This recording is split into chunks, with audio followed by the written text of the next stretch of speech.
bir o'zbek she'r aytaman bemalol bo'lsin. Boshimga yog' bir tasochim bir kalipatda osman. Har ko'chakdan ustaxon qazdorman iflosman. O'lkaga xizmat qilishga ojiz u bechoraman. Rishvat pora olishga misli araddosman.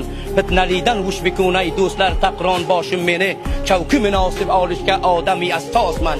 Garchi o'zim xoini rishvat sitoni aylagar chavkiga doim qolay deb sha'lay vasvosman. Men necha bildim oqibat pullarim qilmas vafo. Necha muddat nari ko'rsang inog'am kannosman. Oy mazlum surush qilgan meni oxir tavo pul uchun yurgan darvadar kalvosman. Bemalol bo'lsin. Tashakkur, sipos. Boshqa xizmat bormi ukangizga? Salomat. Sizlardan ham siposguzor, tashakkur. Buni nashr qiling, kulli jahon bilsin. Men g'aribi mazlumni payomimni millati Turktabor Afg'onistonga eshittiringlar. Bandai mazlumni tarafidan men bir bandai mazlum o'zbekman, tilimga iftixor qilaman bu tilimga. Tamom birodarlarga Amir Temurning tug'ilgan ro'zini tabrik aytaman. Rahmat. Salomat. Sizdan ham rahmat. Sipos, tashakkur. Sog' bo'ling.